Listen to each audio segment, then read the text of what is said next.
अच्छा बेटा, फरवरी मार्च 2018 का जो लास्ट वाले क्वेश्चंस थे 3 वो हो गए हैं। अभी हमने सेकंड क्वेश्चन करना है और फिर फर्स्ट क्वेश्चन करना है, ठीक है। सेकंड क्वेश्चन से स्टार्ट करते हैं। तो सेकंड क्वेश्चन में कह रहा है कि carbon and silicon are elements in group 14, ठीक है, ग्रुप 14 या group 4। C60 and diamond are allotropes of carbon. बेटा एलोट्रॉप्स ये होता है कि when an element exist in more than one crystalline form, जिस तरह कार्बन है ना, ये आपको डायमंड की फॉर्म में भी मिलता है, डायमंड आपको ग्रेफाइट की फॉर्म में भी मिलता है, और कार्बन आपको बकी बॉल, जिसका फुटबॉल की तरह स्ट्रक्चर होता है, हॉलो स्ट्रक्चर होगा, सर्कल और अंदर से हॉलो, तो उसको बकी बॉल स्ट्रक्चर बोलते हैं। तो कार्बन एक एलिमेंट है लेकिन exist in more than one crystalline shape, diamond की फॉर्म में भी है, ग्रेफाइट की फॉर्म में भी है, बकी बॉल की फॉर्म में भी है, तो उसको बोलते हैं एलोट्रॉप्स। तो कह रहे हैं C60 बेसिकली बकी बॉल। बेटा C60 क्या है? बकी बॉल है। अगर आप कहते हैं तो मैं आपको बकी बॉल का स्ट्रक्चर दिखा देता हूँ यहाँ पर बेटा।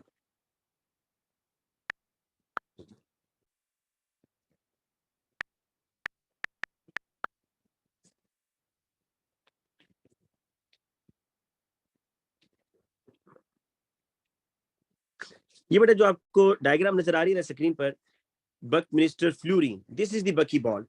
देखिए बिल्कुल फुटबॉल की तरह का स्ट्रक्चर है जिसमें हेक्सागोनल पैचेस और पेंटागोनल पैचेस आपको नजर आ रहे हैं। ये कार्बन है, ये जो ब्लैक डॉट्स हैं दीज आर दी कार्बन, ठीक है। आप काउंट करें मे भी इसमें कार्बन C60 ही हो, क्योंकि बाज बकी बॉल में ज्यादा कार्बन एटम्स होते हैं, बाज में C60 होते हैं। तो ये आपका बकी बॉल का स्ट्रक्चर है। तो वो कह रहे हैं कि आप जरा ये चीज नोट करें कि जो डायमंड और ग्रेफाइट है ना, इसका कोई मॉलिक्यूलर फॉर्मूला तो नहीं होता ना। जब आपसे कहा जाता है डायमंड तो आप कहते हैं कार्बन, ग्रेफाइट आप कहते हैं कार्बन से बना हुआ है। बकी बॉल का वो लिख रहा है C60, मतलब इसमें number of atoms are countable. तो describe the lattice structure of solid C60। बड़ा स्ट्रक्चर से मुराद, आपको जब भी केमिस्ट्री में स्ट्रक्चर से पूछे तो स्ट्रक्चर से मुराद दो चीजें हैं, क्या ये जॉइंट है या सिंपल है, ये आपसे पूछना चाह रहा है। तो आपको मैं बता चुका हूं कि बकी बॉल का फॉर्मूला उसने बताया हुआ बेटा, तो इसका मतलब ये सिंपल मॉलिक्यूलर स्ट्रक्चर है, ठीक है। तो पहले तो आपने बताना है कि ये सिंपल मॉलिक्यूलर स्ट्रक्चर। अच्छा, अक्सर बच्चों को इस क्वेश्चन में ना बहुत मुश्किल से 1 मार्क मिलता है, क्योंकि उनको समझ नहीं आती इसमें लिखना क्या है। तो इसलिए बेटा आप इस कीवर्ड पर गौर करें। वो स्ट्रक्चर पूछ रहा है, तो स्ट्रक्चर से दो चीजें वो पूछना चाह रहा होता है कि ये बताएं कि ये जो स्ट्रक्चर है ये जॉइंट है, मतलब बिगर स्ट्रक्चर है जिसमें नंबर ऑफ एटम्स आप काउंट ही नहीं कर सकते, या सिंपल मॉलिक्यूलर स्ट्रक्चर है। तो C60 number of atoms fix हैं, तो ये आपको बता रहे हैं कि ये सिंपल मॉलिक्यूलर स्ट्रक्चर है। अच्छा, दूसरी चीज लैटिस। बेटा लैटिस का मतलब क्या होता है जी? लैटिस का मतलब होता है regular arrangement, regular arrangement of atoms, ठीक है।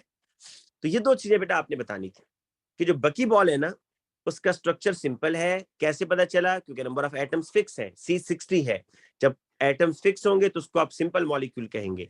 और लैटिस का मतलब ये होता है कि उसका अंदर एक रेगुलर अरेंजमेंट है। ये आपके सामने बेटा मैंने आपको बकी बॉल की स्ट्रक्चर भी दिखाया है, जिसमें आप देख सकते हैं रेगुलर अरेंजमेंट है, ठीक है। ये सब, ये देखें, ये इस बिल्डिंग से भी इसका जो है ना, ये आप पढ़ सकते हैं क्या कह रहा है कि happy 25th birthday to the बकी बॉल। इसका स्ट्रक्चर भी देखें बकी बॉल की तरह ही लग रहा है बिल्कुल। अच्छा, नेक्स्ट क्वेश्चन पर आए जी। C60 सब्लाइम्स, सब्लाइम कहते हैं जो सब्सटेंस सॉलिड से डायरेक्ट गैस में जा रहा है, उसने आगे लिखा भी हुआ है, turns directly to gas. Diamond also sublime but only above 300. Explain why C60 and diamond sublime at such different temperature. तो देखिए बेटा, डायमंड में आपको पता है कि एक कार्बन 4 एटम से, और फिर वो एक कार्बन आगे फर्दर 4 से कनेक्ट होगा ऐसे करके, फिर ये आगे बेटा फर्दर 4 से कनेक्ट होता जा रहा है।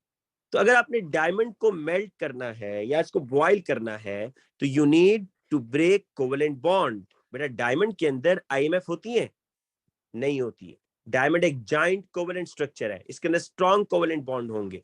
तो आपने बेटा पहली बात तो ये बतानी है कि जो डायमंड है, डायमंड के अंदर स्ट्रॉन्ग कोवेलेंट बॉन्ड्स होते हैं जिनको ब्रेक करने के लिए बहुत ज्यादा एनर्जी देनी होगी। तो डायमंड जो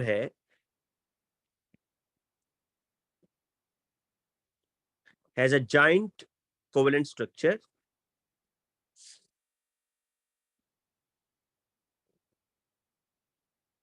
Strong covalent bonds are present.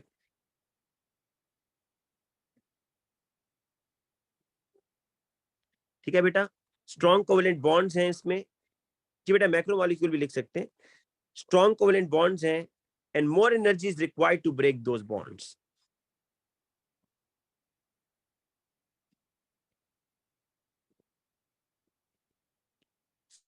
To break those bonds. जबकि C60 की बात करते हैं जी, C60. देखिए C60 जो अभी मैंने आपको दिखाया एक फुटबॉल की तरह उसका स्ट्रक्चर है. ये एक C60 है, ये दूसरा C60 है, ये तीसरा C60 है. इसके दरमियान में वीक IMF होती है. क्या होती है जी? Week IMF.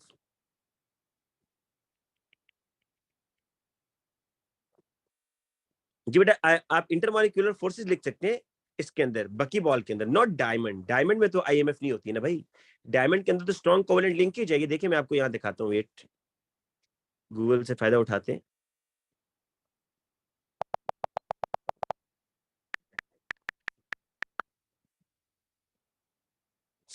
ये देखिए बेटा, डायमंड का जो स्ट्रक्चर है, ये जो आपको नजर आ रहा है, ये इसमें देखिए बॉन्ड्स हैं. ये जो आपको सर्कल्स नजर आ रहे हैं, these are the carbon atoms.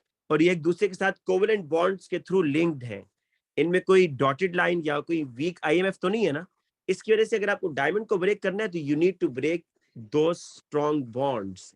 लेकिन जो बकी बॉल्स हैं, बकी बॉल का उसने आपको बताया हुआ है कि कम टेम्परेचर पर हो रहा है और वैसे भी सिंपल मॉलिक्यूल है. तो आपको पता है सिंपल मॉलिक्यूल के अंदर क्या होता है, वीक IMF होती है. ठीक है, तो आप बताएंगे कि इन बकी बॉल या in between the two C60 molecule weak intermolecular forces are present. ठीक है, ये आपने बेटा लिखना है कि between two C60 molecule weak intermolecular forces are present and lesser energy is required to break these weak IMF.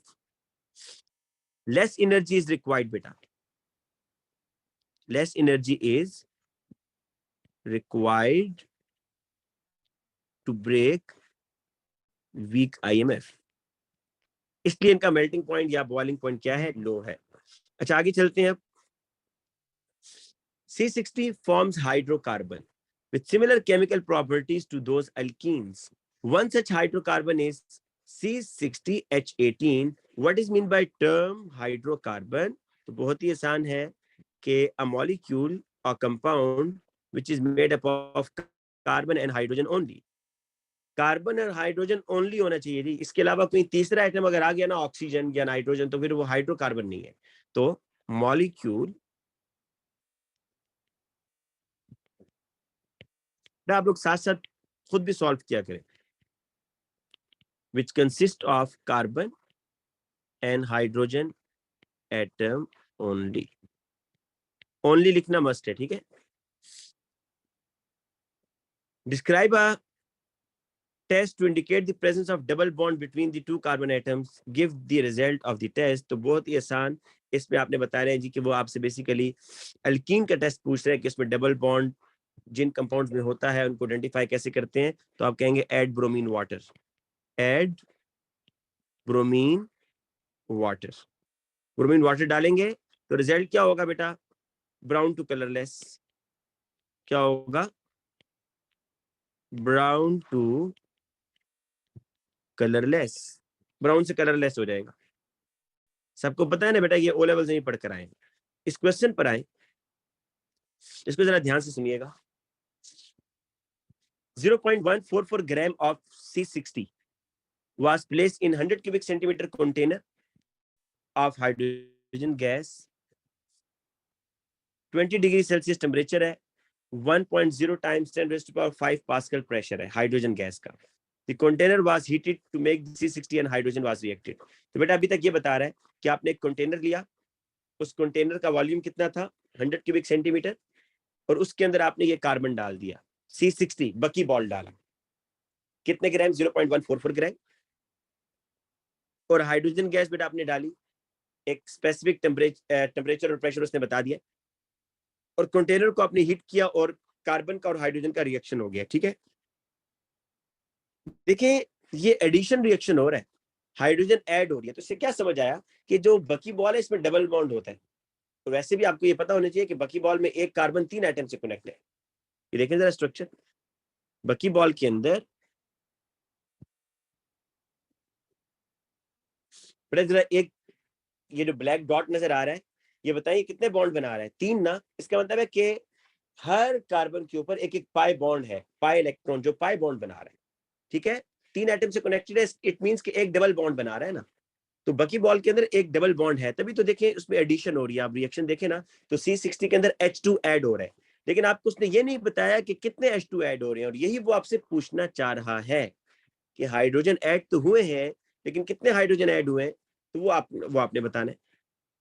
तो आफ्टर द रिएक्शन, अच्छा देखें जरा ये चीज नोट करें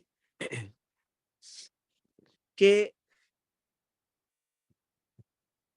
जी बेटा बकी बॉल तो आपको जब मैंने वो कराया था ना, क्या नाम है, डायमंड ग्रेफाइट, उसके आपको मैंने नोट्स सेंड किए थे पीडीएफ में, जरा ग्रुप में देखिएगा, तो उसमें बकी बॉल का भी था। ठीक है, अब देखिए यहाँ पर बकी बॉल के सिर्फ आपको ये पता होना चाहिए बेटा, जो बेसिक इसमें नॉलेज है ना, ये पता होना चाहिए कि बकी ball is the allotrope of carbon. ठीक है, ये बात आपको बस पता होनी चाहिए, बाकी तो वो आपको सारी इंफॉर्मेशन खुद देगा। अच्छा, आप एक चीज नोट करें कि अभी आपने रिएक्शन जब नहीं किया था तो हाइड्रोजन गैस का प्रेशर कितना था जी? 1.0 टाइम्स 10⁻⁵ पास्कल्स।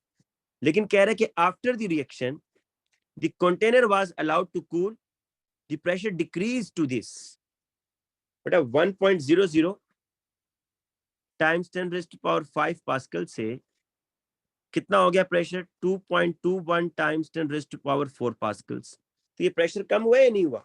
कम हुआ है ना। इसका मतलब पता है क्या है? कि हाइड्रोजन गैस यूज हुई है। देखे ना, आपके पास सॉलिड बन रहा है, गैस कम हो रही है और सॉलिड बन रहा है।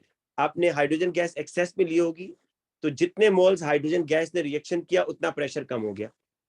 ठीक है ना। और कार्बन आपने यहाँ पर लिमिटिंग लिया हुआ है, तभी तो वो कह रहा है कि all the carbon C60 had reacted, और जो हाइड्रोजन गैस का प्रेशर है वो कम हो गया है 1.0 टाइम्स 10⁻⁵ पास्कल से 2.21 टाइम्स 10⁻⁴ पास्कल्स पर। Name the type of reaction that occur. पहले तो बताएं ये कौन सा रिएक्शन हो रहा है। बेटा आपको मैंने हिंट दे भी दिया है कि दिस इज एडिशन रिएक्शन है। देखिए हाइड्रोजन ऐड हो रहा है, बकी बॉल में हाइड्रोजन ऐड हो रहा है, तो ये एडिशन रिएक्शन है। ठीक है, this is addition reaction. Type of reaction this addition. Calculate the amount in mole of C60 that reacted. बेटा C60 के मोल्स बताने हैं जी। बेटा हाइड्रोजनेशन भी लिख सकते हैं, हाइड्रोजनेशन भी लिख सकते हैं, लेकिन टाइप ऑफ रिएक्शन में आप जनरल वर्ड यूज किया करें तो ज्यादा अच्छा होता है। एडिशन, एलिमिनेशन, हाइड्रेशन, ये वर्ड ज्यादा अच्छे होते हैं। अच्छा, मोल आपने फाइंड आउट करने हैं। मैस इन ग्राम कितना है जी C60 का? 0.144 gram divided by its formula mass. C60 का एमआर कितना होगा भाई? C60 का एमआर, कार्बन का एटॉमिक मैस होता है 12 और 60 कार्बन है, तो 60 टाइम्स 12, 60 टाइम 12 करें, 60 इंटू 12, तो आपके पास 720 आएगा। तो बड़ा इसके मोल कितने आ रहे हैं, जरा मोल भी निकाल लेते हैं हम साथ में। 0.144 डिवाइडेड बाय 0.0002, ये मोल्स आए हैं जी। ठीक है, calculate the amount in mole of hydrogen gas that reacted. Yes बेटा, ये थोड़ा सा ट्रिकी है। आपने हाइड्रोजन गैस के मोल निकालने। देखें हाइड्रोजन गैस उसने एक्सेस में लिया हुआ है, आपको नहीं पता एग्जैक्टली कितने कितने ने रिएक्शन किए, नहीं पता ना आपको, क्योंकि आपको एक्स ही नहीं पता। या तो एक्स पता होता तो आप मोलर रेशो निकाल लेते। अब बेटा आपको जाना है किधर? क्वेश्चन की तरफ दोबारा देखें। आपको प्रेशर गिवन है, आपको टेम्परेचर गिवन है, आपको वॉल्यूम गिवन है। तो ऐसी कोई इक्वेशन है जिसमें पी भी आता हो, वी भी आता हो और टेम्परेचर भी आता हो? Yes, ideal gas equation, PV is equal to NRT. ठीक है, आपने इसमें से मोल निकालने हैं ना, तो आप बेटा मोल निकाल लें, N is equal to P V over R T. अब वैल्यूज पुट करते जाएं। आपको ये बात पता होनी चाहिए कि आइडियल गैस इक्वेशन में प्रेशर पास्कल्स में होता है, वॉल्यूम पता है किस में होता है? इन क्यूबिक मीटर, क्यूबिक मीटर में होता है। टेम्परेचर आपके पास केल्विन में होगा, आर की वैल्यू होती है 8.31। लेकिन उससे पहले बेटा प्रेशर को जरा समझ लें। देखिए आपने बताना है calculate the amount in mole of hydrogen gas that reacted, उन हाइड्रोजन गैस का बताना है जिन्होंने रिएक्शन किया। तो आपको स्टार्टिंग में कितना प्रेशर था जी हाइड्रोजन का, 1.0 times 10⁵। At the end after the reaction कितनी हाइड्रोजन बच गई, देखें ये स्टार्टिंग में था ना, ये था स्टार्टिंग, ये था लेफ्ट। तो इसका डिफरेंस क्या होगा, अगर मैं इन दोनों प्रेशर की वैल्यूज को माइनस करूं तो मेरे पास वो प्रेशर आएगा जिसने रिएक्शन किया ना, क्योंकि प्रेशर तो कम हो रहा है। तो जितना प्रेशर कम हुआ हाइड्रोजन गैस का, इसका मतलब है उतने मोल्स ने रिएक्शन किया होगा। तो आप पहले तो इसका बेटा प्रेशर निकालेंगे अब यहां पर जो डिफरेंस आ रहा है, ठीक है। तो देखिएगा N is equal to P में बेटा आप इन दोनों को माइनस कर दें, किन दोनों को, 1.00 टाइम्स 10⁻⁵, सॉरी -5 माइनस 2.21 टाइम्स 10⁻⁴। ये सब बच्चों को समझ आई है मैंने क्या किया बेटा। देखिए ये था इनिशियल प्रेशर ना, अब रिएक्शन स्टार्ट होने से पहले हाइड्रोजन गैस का, और जब रिएक्शन खत्म हो गया तो फिर ये प्रेशर था। तो प्रेशर कम हुआ, क्यों कम हुआ, क्योंकि हाइड्रोजन गैस यूज हुई, वही तो हमने निकालना है। तो जो इसका डिफरेंस इन प्रेशर होगा इसका मतलब है वो यूज हुआ, तो वो आपने बेटा निकाल लेना है। तो पी आ गया। वॉल्यूम क्या है भाई, वॉल्यूम आपके पास आ रहा है यहां पर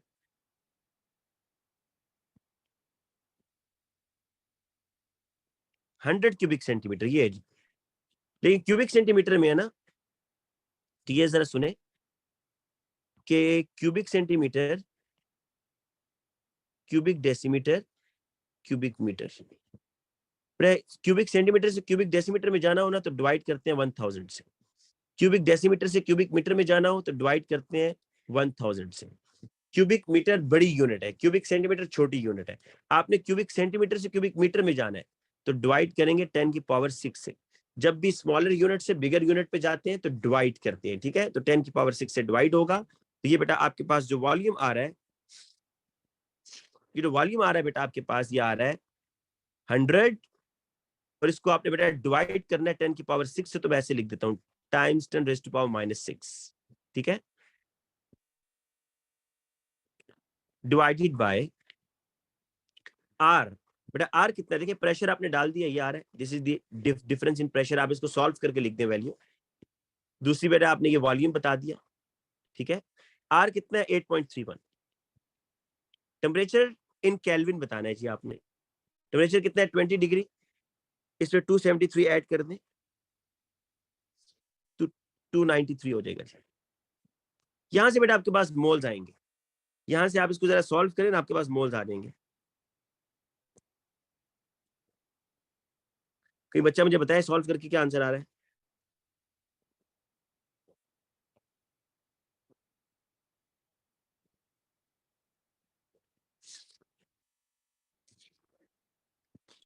जी बेटा ये मोल्स आ रहे हैं, देखें जो मैंने निकाले, ठीक है। अब बेटा देखें आपके पास दो चीजों के मोल्स आ गए हैं जी, आपके पास कार्बन के मोल्स भी आ गए, आपके पास हाइड्रोजन के मोल भी आ गए। अब वो आपसे बेसिकली मॉलिक्यूलर फार्मूला निकलवाना चाह रहे हैं। देखिए आपको मैं अब याद करवाता हूँ, ये बिल्कुल उसी तरीके से जिस तरह आप एम्पिरिकल मॉलिक्यूलर फार्मूला निकाला करते थे। कह रहे use your answer from 2 and 3 to deduce the molecular formula of hydrocarbon C60H2X, ठीक है। बेटा आपके पास ये C60 है और ये H2 है बेटा, H2X, X तो अननोन है ना। अच्छा कार्बन के कितने मोल आ रहे हैं भाई, 0.0002, हाइड्रोजन के कितने आ रहे हैं 0.00320। इसमें रेशो निकालें जी, रेशो क्या आएगी, रेशो क्या होता है बेसिकली आप डिवाइड करते हैं, तो जो लीस्ट वैल्यू से डिवाइड करें, ये लीस्ट वैल्यू है 0.0002 डिवाइडेड बाय 0.0002 और 0.00320 डिवाइडेड बाय 0.0002। ये बेटा आपके पास आ रहा है 1 और दूसरा आपके पास क्या आ रहा है 16, है ना। तो इसमें रेशियो जो आ रही है वो ये आ रही है जी C60 और H2 1:60। आप बेटा 60 को तो वन टाइम ही है, तो C60 होगा, और ये 16 टाइम्स 2 H32 आ रहा है।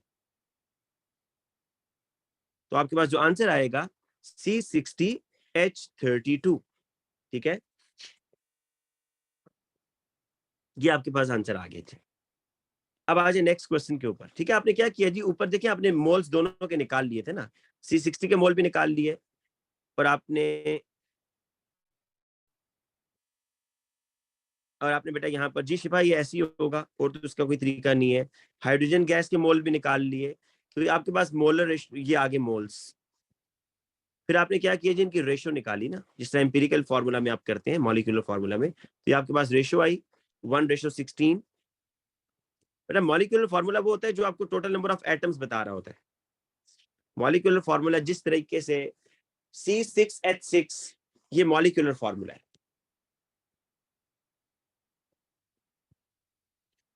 अच्छा, नेक्स्ट पार्ट पर आए बेटा। Silicon shows the same type of bonding and structure as diamond. बिल्कुल ठीक है, जिस तरह डायमंड बेटा जॉइंट कोवलेंट बॉन्ड बनाता है, इस तरह सिलिकॉन भी बनाता है, right. State the type of bonding and structure shown by silicon. देखिए उसने आपको पहले बता दिया है कि डायमंड का तो आपको पता है ना कि डायमंड इस तरह जॉइंट कोवलेंट स्ट्रक्चर बनाता है, जॉइंट कोवलेंट। तो इस डायमंड में बॉन्डिंग कौन सी होती है, कोवलेंट, और स्ट्रक्चर कौन सा होता है, जॉइंट। कह रहे state the type of bonding and structure shown by silicon. Bonding कौन सी होगी भाई, कोवलेंट। सिलिकॉन क्योंकि ग्रुप 4 में है ना, नॉन मेटल है, तो कोवलेंट। और स्ट्रक्चर कौन सा होगा, जॉइंट। जॉइंट कोवलेंट स्ट्रक्चर होगा, जॉइंट कोवलेंट स्ट्रक्चर। ठीक है, तो इस चीज के बेटा 2 मार्क्स है। अच्छा, when silicon react with magnesium Mg2Si formed. Mg2Si is thought to contain Si4 minus. State the, एक बच्चा कह रहा है कि इस पे रेगुलर अरेंजमेंट हम क्यों लिखेंगे बेटा, उसने क्या आपसे लैटिस का पूछा, कहीं पर नहीं पूछा। जब वो लैटिस कहेगा तो लैटिस का मतलब होता है रेगुलर अरेंजमेंट। यहाँ तो पूछ रहा है बॉन्डिंग, तो बॉन्डिंग मीन कोवलेंट है, आयोनिक है, मेटेलिक है। और स्ट्रक्चर पूछ रहा है, स्ट्रक्चर से मुराद जॉइंट है या सिंपल है, बस। आपने बेटा सिलिकॉन के आयन की इलेक्ट्रॉनिक कॉन्फ़िगरेशन करनी है। सिलिकॉन के पास होते हैं वैसे 14 इलेक्ट्रॉन ना, लेकिन ये Si4 माइनस है।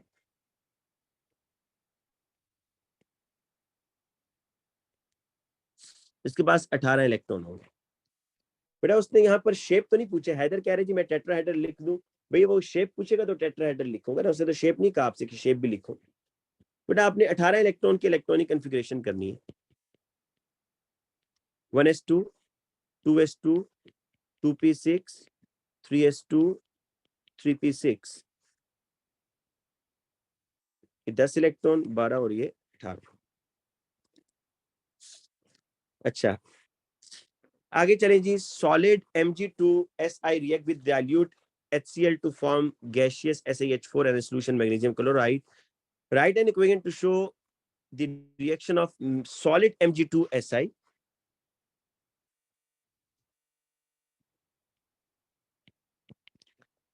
with dilute HCl.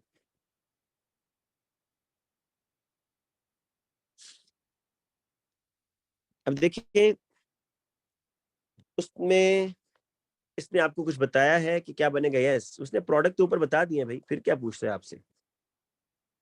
कह रहा है कि एक गैसियस प्रोडक्ट बनेगा SiH4 और एक मैग्नीशियम क्लोराइड का सोल्यूशन बनेगा। मेरा ख्याल है सिर्फ स्टेट सिंबल्स आपसे वो चेक करेगा, बाकी वर्ड इक्वेशन तो उसने आपको ऊपर वर्डिंग में बताई दी है। तो Mg2S सॉलिड है, यहाँ सॉलिड लिखें। डाइल्यूट HCl कह रहे हैं ना बेटा, इसका मतलब सोल्यूशन बनाया हुआ है, एक्वस। SiH4 गैस है, और MgCl2 उसने बताया हुआ है सोल्यूशन की फॉर्म में। Predict the shape of SiH4। पहले देखिए SiH4 की शेप क्या होगी। बिल्कुल CH4 की तरह है, कोई फर्क नहीं है, बस सिलिकॉन की जगह कार्बन की जगह सिलिकॉन लगा दिया। CH4 क्या शेप होती है, टेट्राहेड्रल ना, तो कार्बन की जगह सिलिकॉन आ गया क्योंकि दोनों सेम ग्रुप में, तो ये भी टेट्राहेड्रल होगा।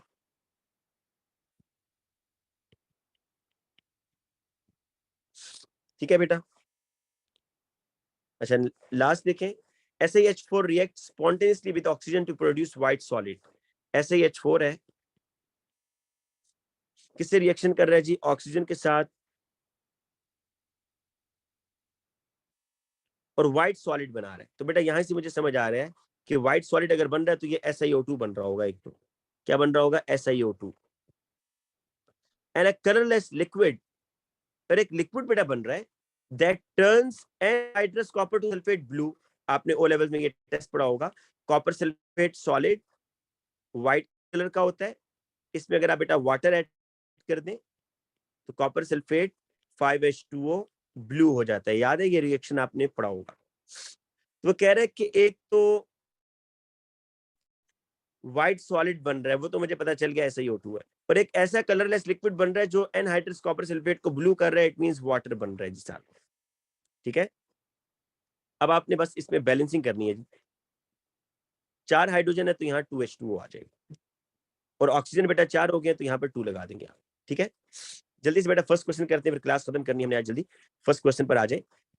कह रहे जी के the graph shows a sketch of the first ionization energy of 6 successive elements in the periodic table. The letters are not the symbol of the elements. What is meant by term first ionization energy?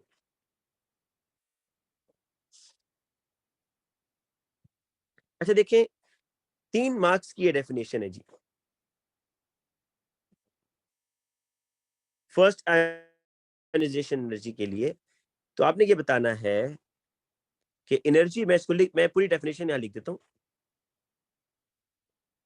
Energy required to remove 1 mole of electron from each atom in 1 mole of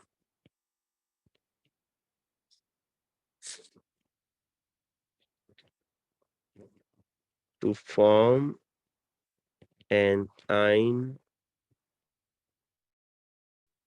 having +1 charge।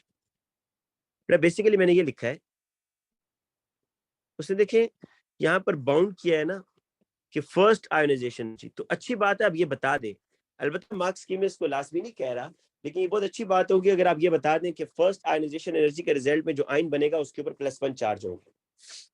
तो मैंने लिखा है कि 1 मोल gaseous atom के हर atom से electron निकालने के लिए जो एनर्जी आप दे रहे हैं that is the ionisation energy.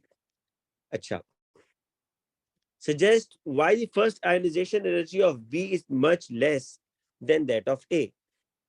देखिए बेटा, ये जब बिग जंप आ जाता है ना, ये देखिए बहुत बिग जंप आ रहा है।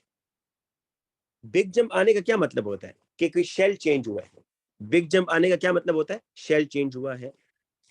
मतलब ए से इलेक्ट्रॉन निकालना बहुत मुश्किल है और बी से निकालना बहुत आसान है। ये मतलब ऐसे हुआ है, मैं आपको बताता हूँ जिस तरह।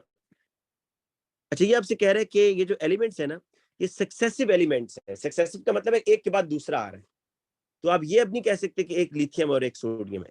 These are not successive elements. Lithium के बाद पहले 8 एलिमेंट आएंगे, फिर सोडियम आएगा। तो अब ये पता है क्या हो सकता है, मैं आपको बताता हूँ। इसने अगर यहाँ पीरियड नंबर नहीं बताया तो ठीक है, आप इस तरह समझें कि एक है नियोन। नियोन के पास कितने इलेक्ट्रॉन होते हैं? 10। एक है सोडियम। सोडियम के पास कितने इलेक्ट्रॉन होते हैं? 11। अगर आप दोनों के शेल्स बनाए ना, ये इस तरीके से आएगा जी। ये नियोन है, सोडियम इस तरह आएगा जी।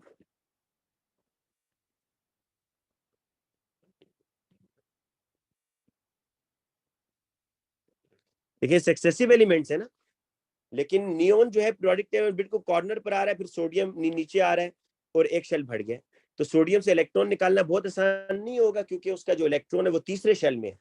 मोर शील्डिंग इलेक्ट्रॉन्स ज्यादा है, और जो डिस्टेंस ऑफ इलेक्ट्रॉन है फ्रॉम द न्यूक्लियस वो भी ज्यादा है बेटा। शील्डिंग इलेक्ट्रॉन्स कौन से इलेक्ट्रॉन्स होते हैं? जो कि न्यूक्लियस और वैलेंस इलेक्ट्रॉन के दरमियान में आ रहे हैं। मतलब नियोन में शील्डिंग इलेक्ट्रॉन्स कितने हैं? 2 हैं। नियोन में 2 शील्डिंग इलेक्ट्रॉन्स हैं और सोडियम में 10 है। तो अब देखिए वो उसका क्वेश्चन कि why the first ionization energy of B is much less than that of A. अब आपको बेटा क्या नजर आ रहा है? अगर आप इसको बेटा इसको ए कह दें, ये ए है, ये बी है, और वो कह रहे हैं कि बी की आयोनाइजेशन एनर्जी बहुत कम है, तो आप बताएंगे more shielding electrons in B, more shielding electrons in B. Shielding electrons क्या होते हैं बेटा? वो इलेक्ट्रॉन्स जो न्यूक्लियस और वैलेंस इलेक्ट्रॉन के दरमियान में आ रहे हैं, that is the shielding electrons. मैं अगर यहां मार्क करूं शील्डिंग इलेक्ट्रॉन्स को रेड कलर से, तो these are the shielding electrons की जो मैं रेड कलर से मार्क कर रहा हूं। नियॉन में शील्डिंग इलेक्ट्रॉन सिर्फ ये है। तो मोर शील्डिंग इलेक्ट्रॉन्स। और दूसरी बात, जो वैलेंस इलेक्ट्रॉन है in B, valence electron is more distant, valence electron ज्यादा दूर है ना बेटा तीसरे शेल में। तो ये दोनों फैक्टर क्या कर रहे हैं? Reduces the nuclear attraction. इसका रिजल्ट बताएं कि it reduces the nuclear attraction. तो बेटा ये आपने तीनों बातें लिखनी है। देखिए अक्सर बच्चे बस दो बातें लिखकर आ जाते हैं, मोर शील्डिंग इलेक्ट्रॉन्स और valence electron is more distant. बेटा आपने ये दो बातें तो लिखी, लेकिन इसका इफेक्ट बताएं ना कि इसकी वजह से क्या हो रहा है कि जो न्यूक्लियर अट्रैक्शन है वो कम हो रही है, इसलिए इलेक्ट्रॉन निकालना आसान हो रहा है। ठीक है, तो आपने बताना है कि बी के अंदर, in B more shielding electrons,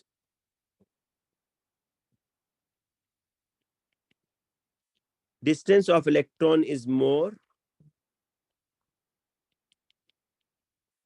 बेटा साइज ऑफ इलेक्ट्रॉन इंक्रीजेस नहीं कहेंगे, साइज ऑफ, आप बताएंगे कि distance of electron is more from nucleus, और देन आप बताएंगे इसका इफेक्ट कि it reduces the nuclear attraction. ये न्यूक्लियर अट्रैक्शन को क्या कर रहा है बेटा? रिड्यूस कर रहा है। देखिए इस तरह के जो क्वेश्चंस होते हैं ना, उसमें आप, बहुत कम बच्चे हैं जो 3 मार्क्स पूरे लेते हैं, गलती कर जाते हैं कहीं ना कहीं। तो ये तीनों बातें आपको बतानी है जी बेटा। साइज ऑफ एटम ठीक है। अब देखें P2T, P और T के दरमियान बीच में और भी काफी सारी चीजें आ रही हैं। P2T are successive element. Successive element का मतलब होता है जो इकट्ठे आ रहे हैं। देखें ऐसे लिथियम, ब्रिलियम, बोरॉन, कार्बन, ये इकट्ठे जो एलिमेंट्स हैं, दीज आर द सक्सेसिव, एक के बाद दूसरा, दूसरे के बाद तीसरा। The latter are not the symbol. On the axis sketch a graph to show the trend of the atomic radius. बेटा देखिए लेफ्ट टू राइट क्या होता है। पीरियड 3 में पूछ रहा है कि आपने लिथियम, आप जरा इस पीरियड को देखें ना, लिथियम के पास 3 प्रोटॉन, ब्रिलियम के पास 4, बोरॉन के पास 5, कार्बन के पास 6। अगर आप इनके बेटा एटम्स वो बनाए ना, शेल्स, तो शेल्स सबके पास दो दो है। पीरियड में आपको पता है शेल चेंज नहीं होते, पता है आपको ये बात? पीरियड्स के अंदर shells are same, shell same है। मैं यहाँ पॉइंट्स लिखता हूँ, शेल सेम है, लेकिन न्यूक्लियर पुल बढ़ रहा है भाई। न्यूक्लियर पुल या number of protons are increasing. तो इसका इफेक्ट क्या होगा? Stronger attraction on valence electron, stronger attraction on valence electron. तो इसका बेटा आपको इस तरह मिलेगा, पीरियड्स के अंदर फ्रॉम लेफ्ट टू राइट जो एटम का साइज है वो इस तरह छोटा होता हुआ आपको दिखेगा। Although number of shells are constant, लेकिन जो न्यूक्लियर पुल है वो बढ़ा है ना, जिसकी वजह से वो आउटर इलेक्ट्रॉन को स्ट्रांगली खींच रहा है, जिसकी वजह से साइज ऑफ एटम श्रिंक होना शुरू हो जाएगा। तो कहे कि आप sketch a graph to show the trend in the atomic radius. बेटा आप सिंपल ये करें कि ऐसे ड्रॉ कर दें एक लाइन, ठीक है? टी है, ये एस है, ये आर है, ये क्यू है, ये पी है, मतलब एटॉमिक साइज डिक्रीज होता हुआ दिखाएं। और ये बेटा इसमें रीजन बताएंगे जो मैंने लिखी है यहाँ पर। क्या है कि shielding effect is same. Shielding effect बेटा क्या होगा? इसमें सेम होगा, ठीक है? और न्यूक्लियर पुल बढ़ रहा है। अच्छा शील्डिंग इफेक्ट तो सेम है, इसका तो कोई रोल नहीं है। न्यूक्लियर पुल अगर बढ़े तो न्यूक्लियर पुल के बढ़ने से जो वैलेंस इलेक्ट्रॉन है वो स्ट्रांगली अट्रैक्ट होगा ना टुवर्ड्स द न्यूक्लियस, जिसकी वजह से साइज ऑफ एटम क्या हो जाएगा? श्रिंक हो जाएगा बेटा। कर्व नहीं बेटा ड्रॉ करेंगे, बिल्कुल कर्व ड्रॉ नहीं करनी, आपने इस तरह लाइन ड्रॉ करनी है, ठीक है? तो ये बेटा आज के लिए हम इतना ही करते हैं बस। कल के लिए मैं आपको बताऊं कि नेक्स्ट जो वीकेंड होगा ना बेटा, जिस तरह लास्ट वीकेंड पे हमने ऑर्गेनिक रिवाइज किया, नेक्स्ट वीकेंड पर हमने एनर्जेटिक्स और इक्विलिब्रियम को रिवाइज करना है। और मैं ये चाह रहा हूँ कि अब हम कल से कुछ एमसीक्यूज डिस्कस कर लें, ठीक है, क्योंकि 2018 के सारे हो गए हमारे तीनों जो है पेपर्स हो गए। अब मैं कल की क्लास में और परसों की क्लास में जो आगे 2-3 इस वीक की क्लासेस हैं उसमें कोशिश कर रहा हूँ कुछ एमसीक्यूज आप लोगों से डिस्कस करूँ पूरे पेपर्स, ठीक है जी। तो मैं अभी ग्रुप में भी शेयर कर दूंगा। ठीक है बेटा, आज के लिए इतना काफी है। अल्लाह हाफिज।